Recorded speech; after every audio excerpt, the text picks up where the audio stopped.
This is a Woodstock production.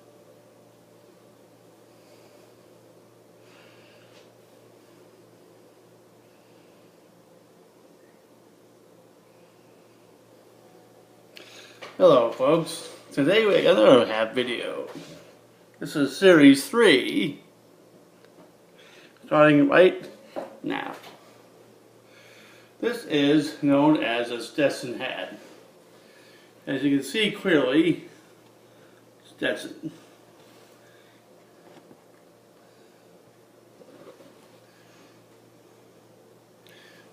You got an idea what the Stetson hat looks like?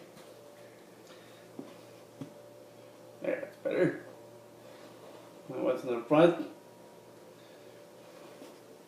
Anyways, I am a hippie. I'm an aged hippie. I was born in the 60s. Well, late 60s. Anyways, John B. Stetson was around the 1800s. Yes, folks, John B. Stetson was amazing. Was the first man to come up with the idea of a cowboy hat.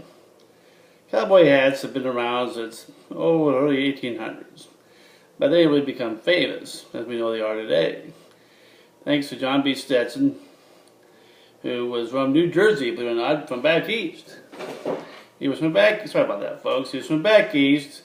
He came up with this idea of a hat that became known as the cowboy hat. Anyways, he moved from back east to somewhere in the Midwest. I can't remember exactly which state. I think maybe Kansas or something like that. Anyways, he did move to the Midwest. And he came up with the idea of a hat that would become a signature hat that we know as the Stetson hat today.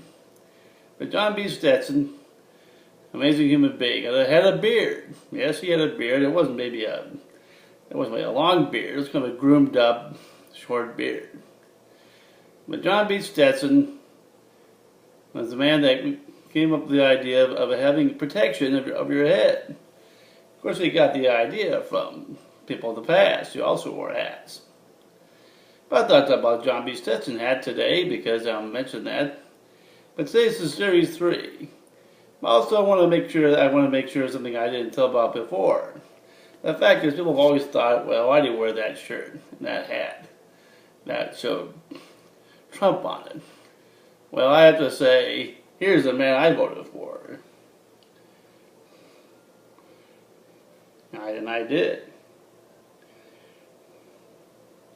This was 2012. I got this magnet in the mail from Barack Obama's website himself. I think it's pretty creative how he created this magnet. Anyways,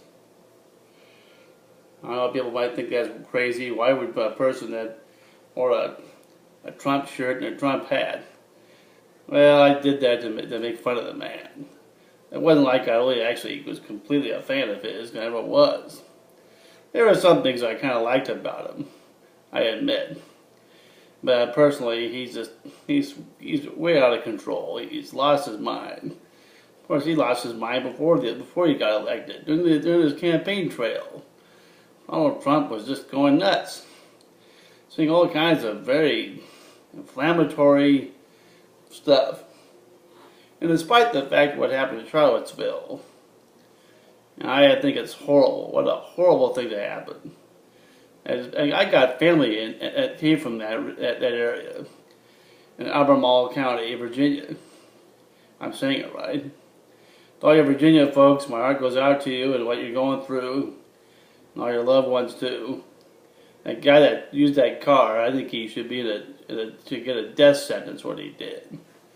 Maybe I'm wrong for feeling that way, but I'm not saying I'm right. But I just think that man who drove that car and to Heather Haereid like that, what a horrible human being. And Heather Haereid is an angel from above. I bless the goddess is what she did.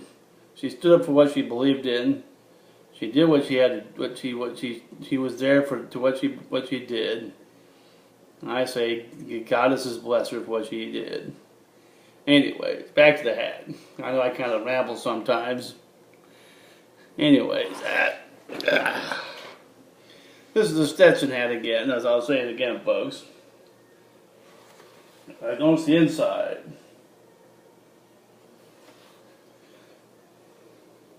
On the other side, there's one on this side too. Yep. I got this from Sabres Western Wear, long time ago. I think like back in the 1990s. Yes, you wonder what my hat size is, folks. I wear a size 8. Size 8's actually, but it fits better. I do wear a 7 3/4, or is it 7 1/4? All I know is that I can wear a size 8 hat and it fits just fine. I do wear a size 3/4, 3/4 sometimes. I get a size 7. I can see what size this is. It usually says somewhere in here. Ah, here we are.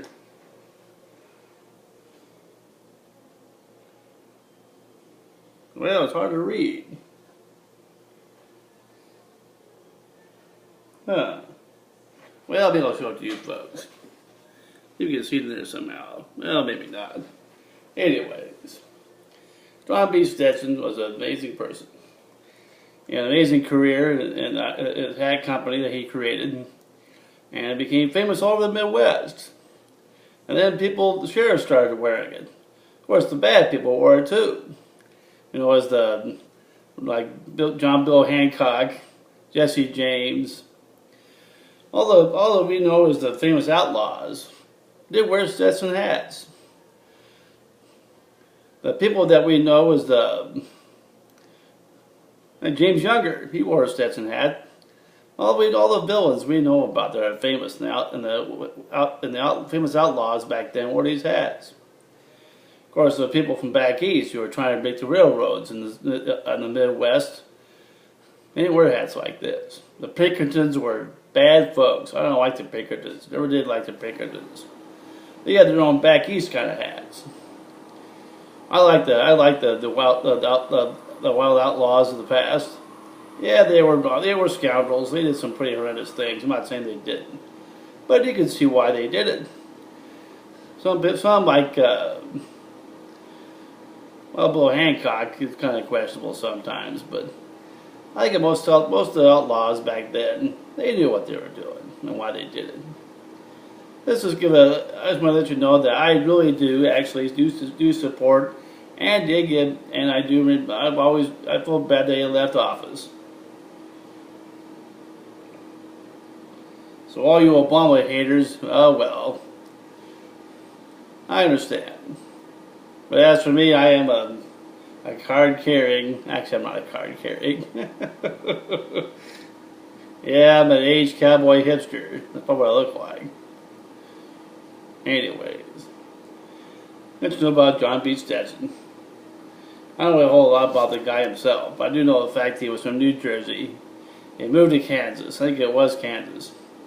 Or Nebraska. One of those two states. I think it was Kansas. That's where he started the Stetson Company. And then eventually moved to California. And now it's just everywhere.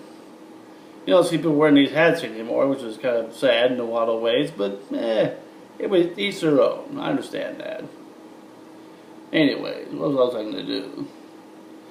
Well, this is the beginning of Series 3. Thank you, folks. Okie dokie, then. Later.